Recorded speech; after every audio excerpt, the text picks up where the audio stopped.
Today Mike Rogers is going to discuss the maintenance of deadwood on our bonsai trees.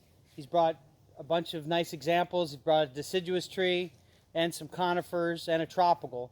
He's going to discuss the different maintenance techniques on keeping your deadwood from going away.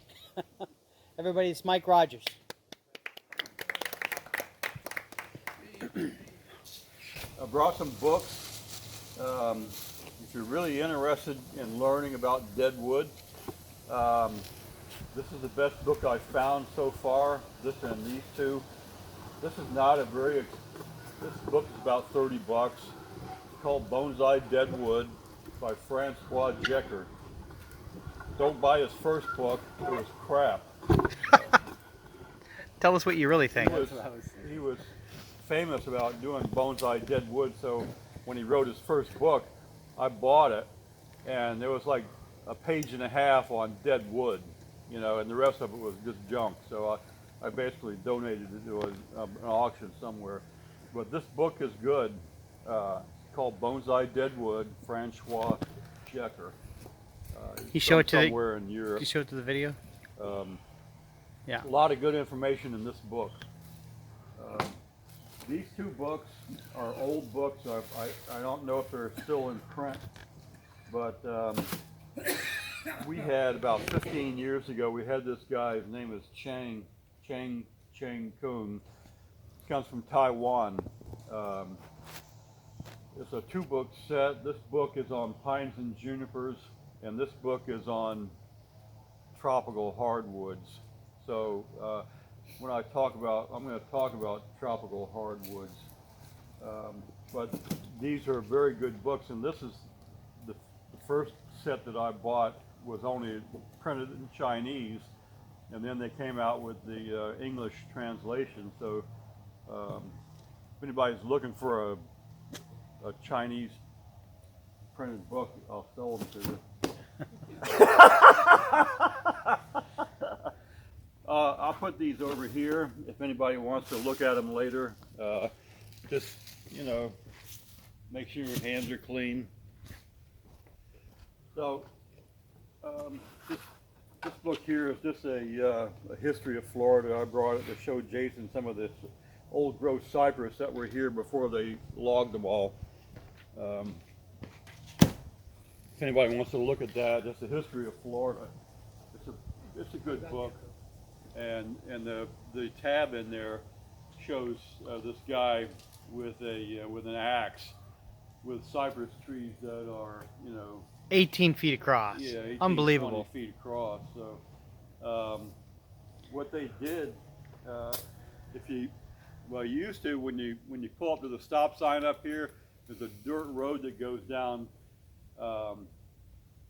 It's not the river, but what they did when they logged all the old cypress, they were so big, you know, 18 to 20 feet in diameter, they couldn't truck them out of the swamp. So they dug channels in here, and then they would go in like that guy in that picture, he's got an axe. He's not going to cut down an 18, well, they did, but what they would do, if they just cut it down and drop it in the water, they would sink. So they would go in there with an axe and girdle the tree and leave it sit for 2 years until it died and dried out. And you know, it seems kind of tortuous, but you know, cutting down a 3,000-year-old tree to begin with seems kind of torturous to me. But you know, that's what they did.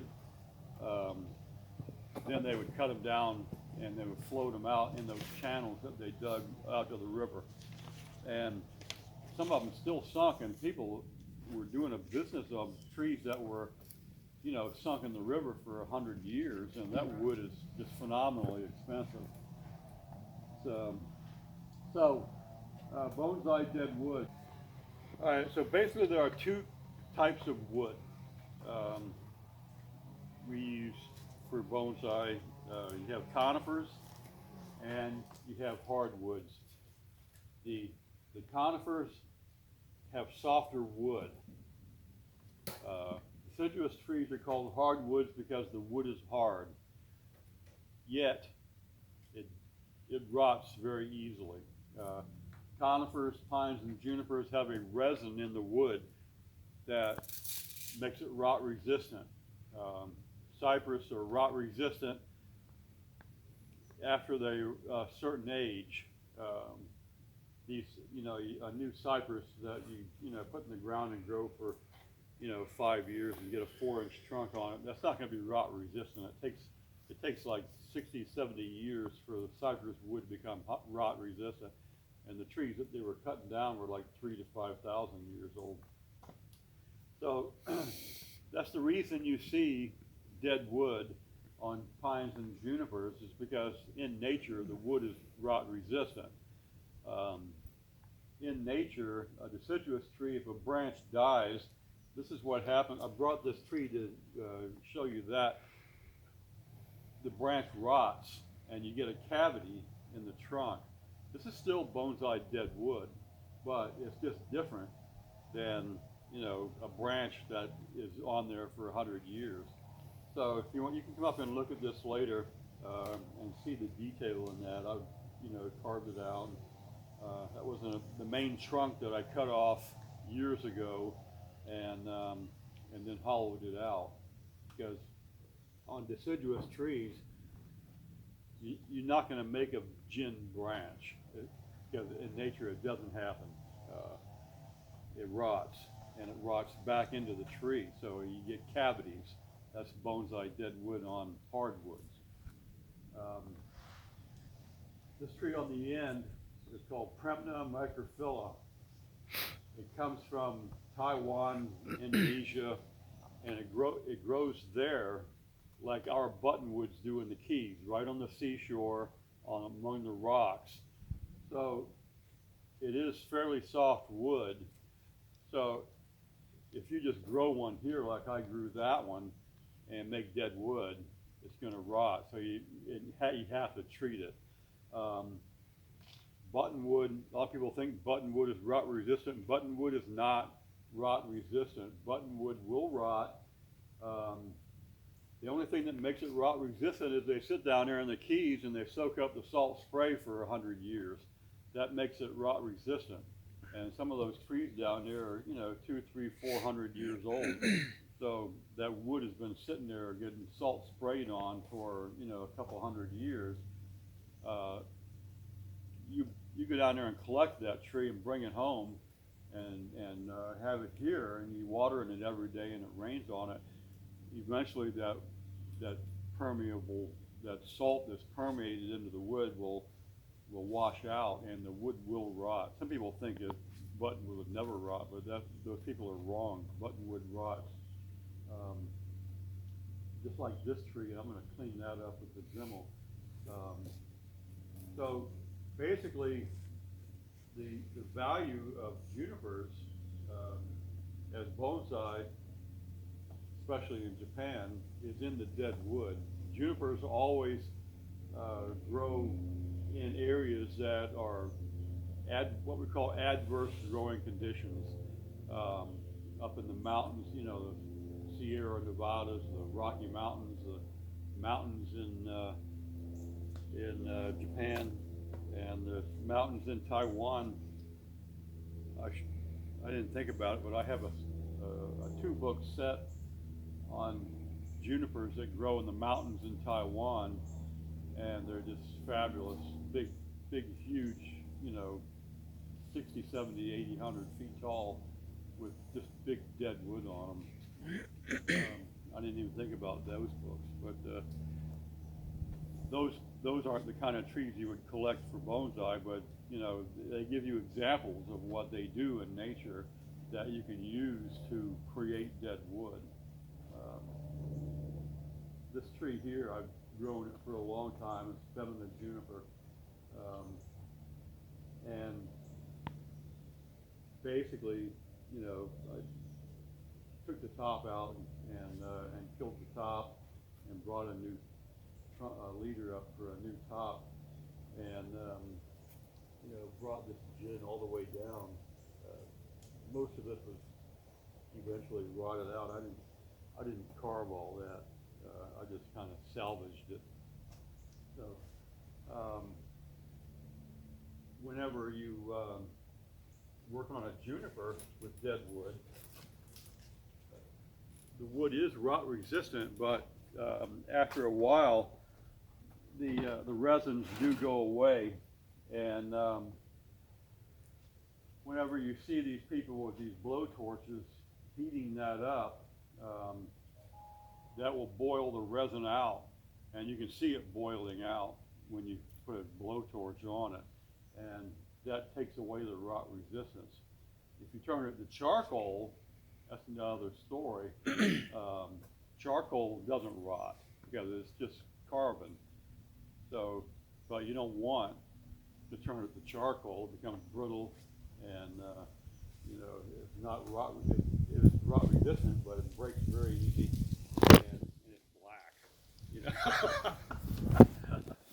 know, wood in nature, dead wood in nature, bleaches out to a gray or a white. That's why one of the reasons we put lime sulfur on it, because once wood ages in nature, it you know, it bleaches out and gets rid of the whatever color it was, any browns or blacks, and it becomes gray, white to gray, depending on the environment. The buttonwoods, they'll turn white because they've got that salt permeated in it. Junipers up in the mountains, in the Rocky Mountains, they'll turn white, and these will turn white. The problem with this particular plant is that when you put lime sulfur on that dead wood, it's pretty close to the same color as the bark, so it's hard to differentiate the dead wood. I created all this dead wood. I did carve this. I grew it out big, and when you look at the in that book over there, I think there's some Premnas in there, and they do naturally have dead wood on them because they grow like our buttonwoods do. So what I did with this is I grew it up really big, and then I killed the main trunk, and then wired this up. This was like, you know, this big, and wired it up and grew it as a new top. So, you know, not everybody wants to spend 5 years growing a tree up big and then kill the whole thing, but that's how I created this dead wood.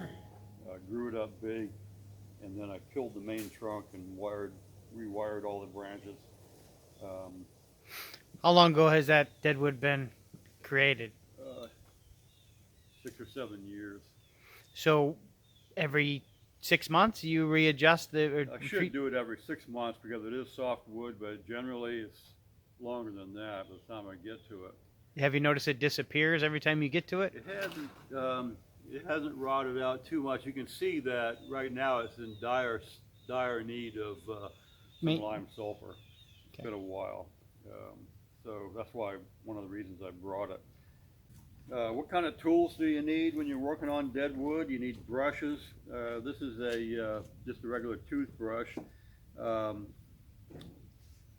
Toothbrush doesn't really do a lot. If you have a bottle with water and you spray it on it, it'll get rid of the loose algae and moss and stuff like that, but it's not going to get rid of, you know, most of the stuff that you really want to get rid of in dead wood, the mildew and stuff like that.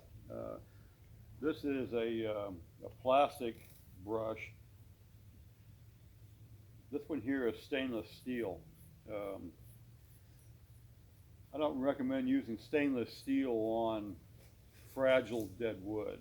If you have something like a buttonwood that's a big chunk of wood, yeah, you can go to town on that with stainless steel.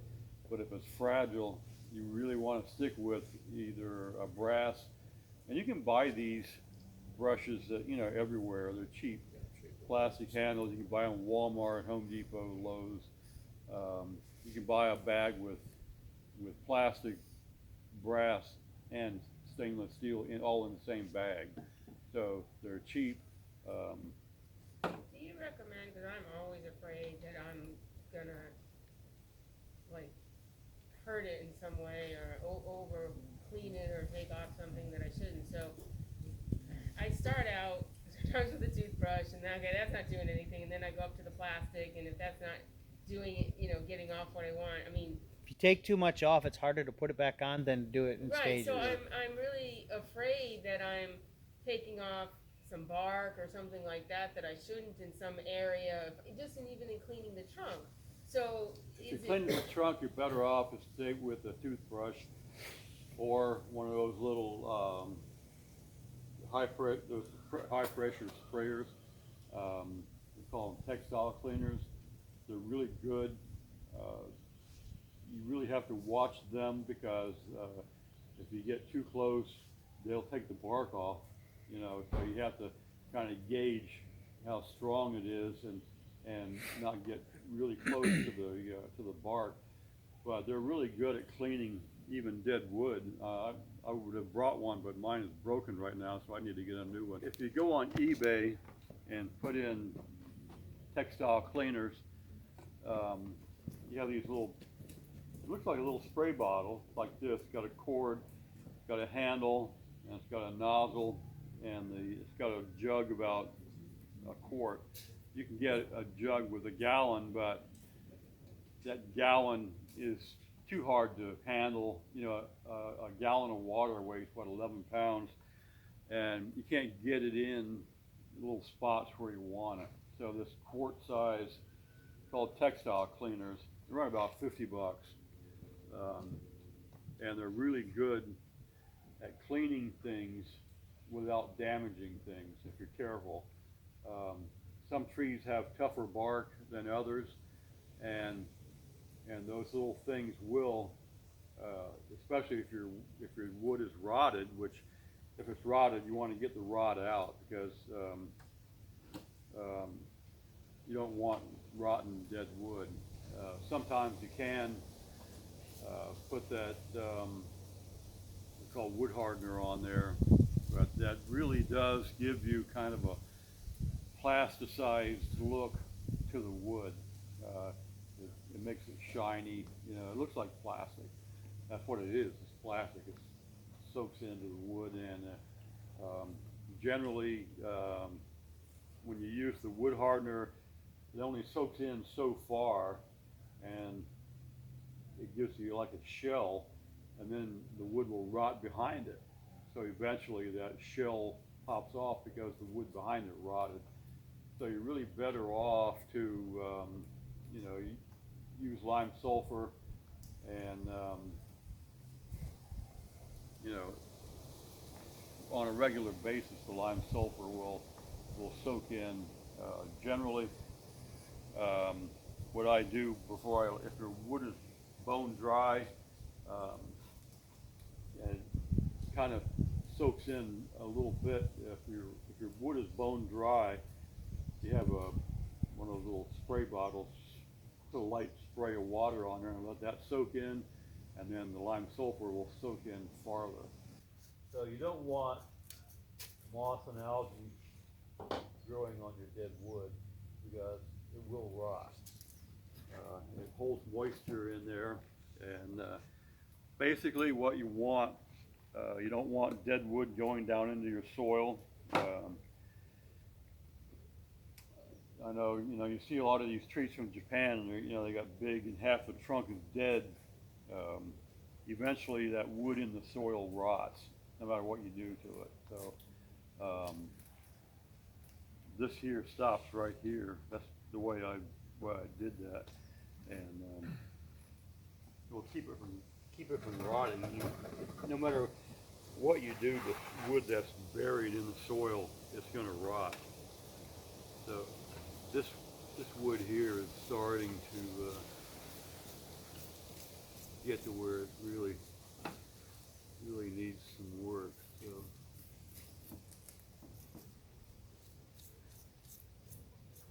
I know this is called lime sulfur. It's called lime sulfur because it's got lime in it and sulfur. Funny about that. was invented as a fungicide. Mix a tablespoon to the gallon, and it's a pretty decent fungicide. They used to use it on dormant fruit trees. Now they use just horrendous fungicides on fruit trees. So,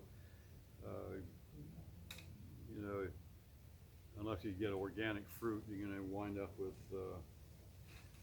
just horrendous fungicides. Apples are one of the worst. You know, everybody has to deal with that on your own. But lime sulfur is a little hard to find now. I used to go down to the nursery supply and buy a case of it. And this is the last bottle of the last case that I bought. Generally, I use it. I mean, this is a lot here. You see, I don't really have that many trees. I used to have a few buttonwoods, and they would take a lot. But you know, doing wood like this, it takes hardly any. So this, you know, this is a Dremel. I have a little wire brush on here, and you know, a good Dremel will run you about $60. And these little wire brushes are cheap. You can buy bags of them for, you know, $8 or $9. They don't last very long, but they're cheap. So this is really good for cleaning dead wood if you're careful. Of course, if the wood is rotted, it'll take that off. But you don't want rotted dead wood anyway, so just clean it off with that. So another good thing about these is a lot of times after you carve dead wood, you know, you see all the tool marks in there, and this thing will get rid of those tool marks. You can actually carve with these wire brushes. It's not as fast as the carving bits, but it really does smooth the wood out and makes it look older. When you're talking about bonsai dead wood, you don't want something that looks like you just did it 10 minutes ago. You want something that looks older. And wood in the wild, wood ages. When the sun hits it, it breaks down the cells in a certain pattern, and you know, you get, you know, termites and shit like that, dig crevices in there. So generally, when you see, you know, a lot of bonsai, they have little nubs sticking out that are come to a sharp. Real dead wood never breaks like that. It never breaks into a pencil point. So that does not. There's no way you can make that look natural.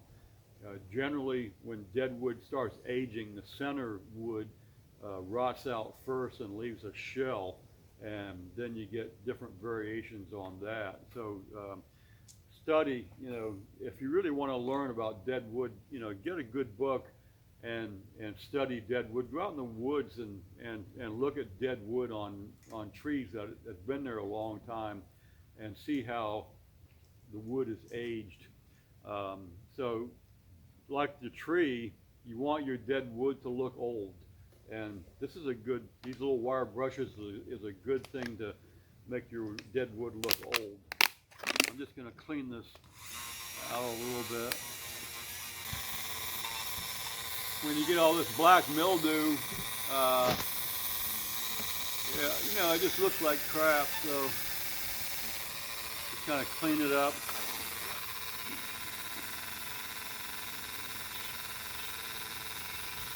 And you don't get a lot of, you know, chips flying with this. It's just mostly fine dust.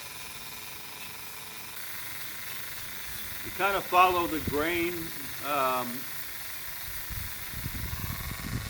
You see some people when they carve, they just carve right across the grain. Well, real dead wood doesn't age like that. It ages with the grain. So if you're, you know, carving the grain and making designs on it, it's never going to look natural. So if you want to learn how to, you can see the difference in that, what I just cleaned up and what you saw in the back. If you want your dead wood to look natural, then you have to learn how wood ages after the tree dies or the branch dies. I had I have 2.5 acres, and there were two huge two of the biggest sand pines I've ever seen on there, and these things, they were about 80 feet tall. Trunks were, 3.5 feet in diameter. They were huge sand pines, and this one, which was kind of growing by itself, had you can see where the oak trees grew up around it, and which killed off the bottom branches. And it had gins, a foot off the ground, all the way up, halfway up, where it cleared the oak trees. Then it was all green. And I had Dan Robinson. I showed it to Dan Robinson one time because he really likes old trees too, and he said that tree was about 300 years old, he believed. So, those gins that were, a foot off the ground were probably 200 years old. They've been there for, a long time. So, that's one of the reasons why pines and junipers, we use them for dead wood. But something like this, you really have to take care of it to get it to last. Now, another thing, Excuse me, Mike, could you just move the bottle of lime sulfur a little? That way. Thank you. when you buy these brushes, you have to have a variable speed Dremel. The regular single speed RPMs, and these brushes are good for about 10,000 RPMs. So you have to have a variable speed Dremel. I got this on, the speeds go all up to 25, and I got it on 12. So if you put this at 35,000 RPMs, this brush will come apart in 10 seconds. So I learned that the hard way. And wear eye protection for that exact reason. yeah. Yeah. You said this deadwoods have been about 8 years? Probably 6 or 7. Okay. This is just a tuna fish can. It works good for, shit like this.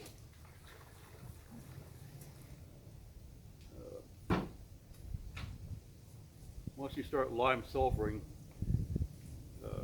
you really want to cover your pot and your soil. A glazed pot, the lime sulfur will come off really easy. On a non-glazed pot, not so easy, because it soaks into the clay and it doesn't come off easy. So you're better off just to cover it, and you don't need a lot. I mean, it takes hardly any. You're actually lime sulfur. You get these cheap brushes. I got these at Walmart.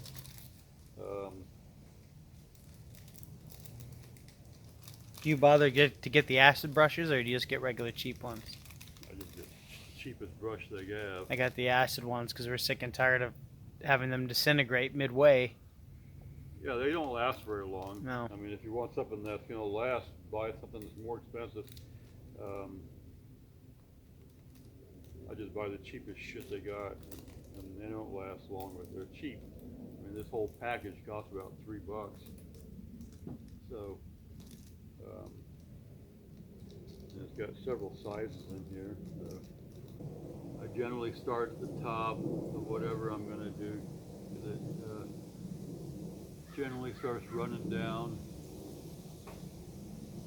Mike, sorry if you said this, but optimally, how many times a year should we do this with that species? At least a couple of times a year, I Okay. would say. You should clean it and put lime sulfur on it. And make sure you're outside when you're lime sulfuring, because It smells like it's farts. sulfur, so, Yeah. It's Maybe sulfur. your farts, but my farts smell different. So Dan Robinson, when Dan Robinson was here, we had a big discussion on bougainvilleas and how the deadwood just disintegrates. And Mike was saying, well, treat them 2 or 3 times a year and they still disintegrate. Dan Robinson had a bougainvillea for 25 years. His deadwood was still fine. Said he treats it twice a year and it looks excellent. He had pictures of it.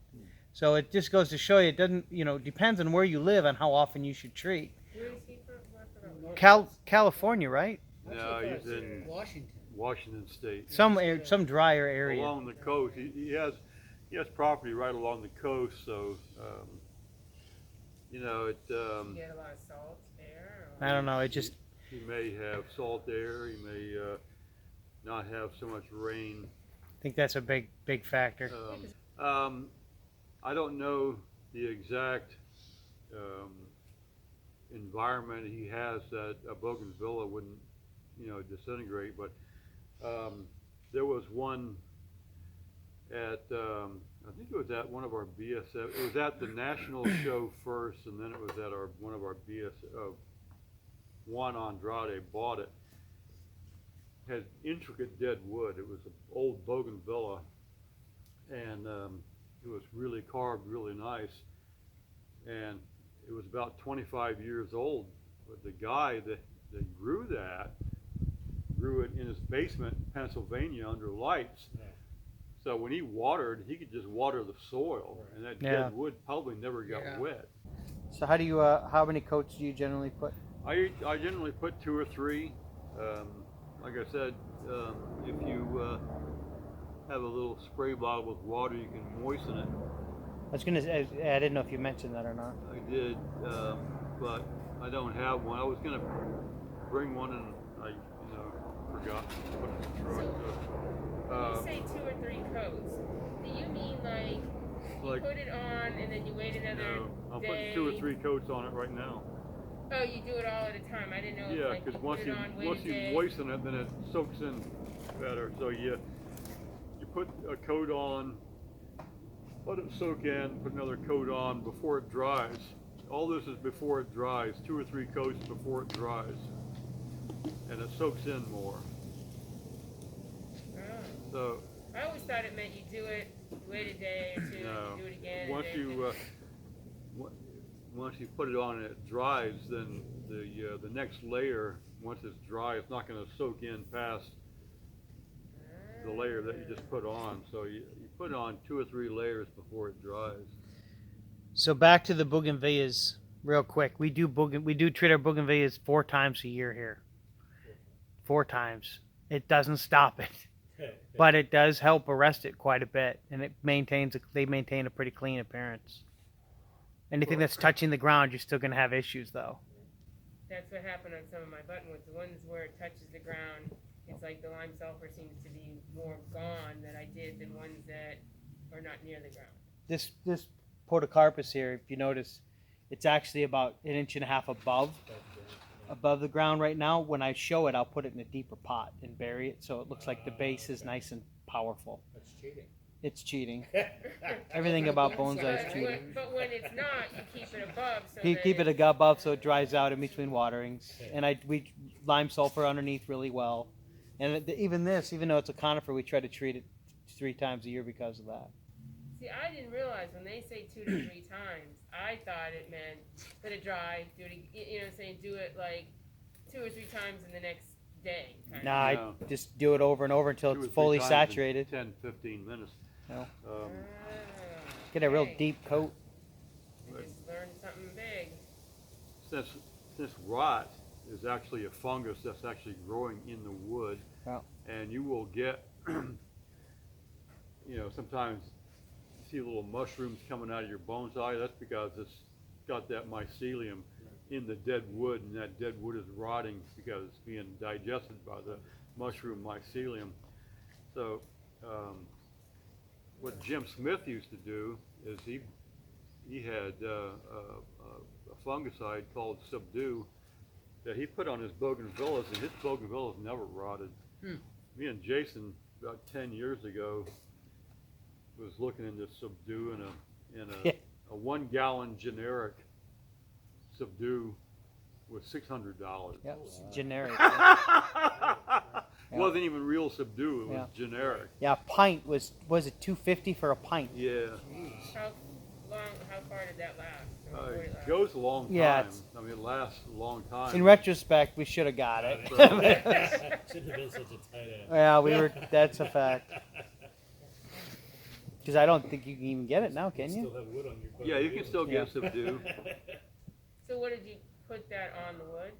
Yeah, you put it on the dead wood, and We were actually wanting to get it for azaleas and a few other things. 'Cause it has a good label. it's a fungicide that was specifically made for azaleas. Yeah. It's a systemic, and it gets in there. There's several fungus that attack azaleas, and you can't get rid of them. And that subdue was specifically made for treating azaleas. The azaleas died before we came up with the money. From the fungus. Yeah. So, you see, I hardly used any. This is what it looks like once you put it on there. It's kind of yellow. After a few days, it'll bleach out to white. This stuff here never reaches a real white. So, if you want your dead wood to be really white, like buttonwood, you get out in the Keys and you can see these flats, and it looks like just piles of driftwood, but actually those are live buttonwoods with all the dead wood sticking up, and the bases have live plants on them, and it's white because of the salt spray bleaches it white. So you can get a tube of acrylic white paint. I usually use titanium white. Put just a tiny dab. If you're going to use this much lime sulfur, this like an 1/8 of an inch of lime sulfur in here, you would just put a tiny dab in there and stir it up really good, and it'll turn it whiter. This actually, the high yield lime sulfur actually comes in more between white and gray. It's not exactly white, it's not exactly gray, but it doesn't stand out like what you would really want. So a lot of times I'll add some of that acrylic titanium white, which you can get at Could you just Walmart. use a salt solution on it? Huh? Could you just use a salt solution on it? That's pretty dangerous. Fair enough. Mike, next time let me know. I'll give you some titanium dioxide powder from Glazes. Oh, Yeah, you just put some of that powder in there, and you don't have to worry about the binder, the acrylic binder and stuff right. like that. So it would still be water soluble. yeah. Something like Okay. Well, that's what I was going to ask. If you put the acrylic in there, does that make it? No, you just use a tiny bit. So But it doesn't make it help the dead wood or make it last, or the color stay that has better? no effect on the dead wood. It's just color. Okay. So I don't know what effect titanium has on fungus. It's not a fungicide. If it was a fungicide, they'd be using it. But A lot of the books also with like deciduous stuff that shouldn't get white wood. They should have more of a gray. They'll use India ink to tone it down, make it more dark gray. if you notice, that cavity is not white. I mean, I haven't lime sulfured it in a long time because it's pretty stable. But when I did lime sulfur it, I put some India ink in there, a couple of drops, and turns it darker gray. What about drilling a hole in the bottom to let the water go out? Have you thought about doing that, or needed to, or? I haven't thought about it. Because I heard that helps. We do it with all of our hollow trunks. Yeah. We drill them out just so it drains, so the water doesn't set in there. Keeps the mosquitoes down. That too. This thing has been stable for probably 15 years now. That tree is, if anybody's interested, this is in a raw bed, an ECO pot. Who's that guy? Yeah. What the hell was I thinking? Can That tree. and you that bring pot this really- up close to show it? Show the. This made 2011. So Can you bring that over here so we can show it off a little bit? Yeah. Down a little bit, right? no, this is it's a Chinese sweet gum. Not grafted. Beautiful. How long have you had it? Very nice. I brought, I've had it for 27, 28 years. I Put it- brought it from Look, there's a South hole Florida. in there. Yeah. Like, Yeah, completely hollow, right? All the way Yeah, through? yeah. Wow. Now, do you have to worry about the moss eating away the bark or rotting the bark? You don't want moss growing on your bark, like this one here, and this one has a lot of moss on it. You know, that's where these little brushes come in handy. If you're gonna use a stainless steel brush like this, you have to be very careful. This is where those little pressure cleaners come in, because moss is not good for any bark on any tree. Shows you how negligent I've been. Mike, do you have any final thoughts on this? No, I've pretty Is- much said everything I was gonna say. Anybody have any questions? Yeah, I'm sorry. So is there any disadvantages to doing it like more than 3 times a year? Like what if I do it like Oh, you can, if you Once have a the month. time, you can do it once a month. or something like that or a bogey? Something you that has soft wood that rots really easy, you could do it once a month. Okay. You know, I don't have the time to do it once a month. There's no disadvantage to doing it more than twice. Twice a year is minimum. What about maple? Same thing? I mean, I Um, haven't seen many people do maple. Because it rots away. Right. You don't do dead wood on maples Right. unless you do a hollow trunk. Hollow trunk. Well, that's what I mean. Yeah. And then I generally, you know, sometimes I'll treat the hollow trunk, but I generally don't even treat the hollow trunks. Like this one, I haven't treated that one in probably 10 or 12 years. But I mean, if it's structurally okay and it's not going to be a problem for the tree structurally, Yeah. who cares really? Exactly. Because I know in England they have a style where it's like hollow trunk. You know, everything's hollow Yeah. trunk. The biggest issue with Just hollow let it trunks, rot. yeah, the biggest issue with hollow trunks is they're going to be more susceptible to extreme temperatures Okay. fluctuations because they don't have that base Right. insulator, and also they're more fragile. Okay. They don't seem to be as vigorous, more apt if you bump it for things to break, and if it had weight as a full size tree, you know, it would collapse on itself. Whereas in bonsai it doesn't, which is a beautiful thing, right? That's why we like our hollow trunks.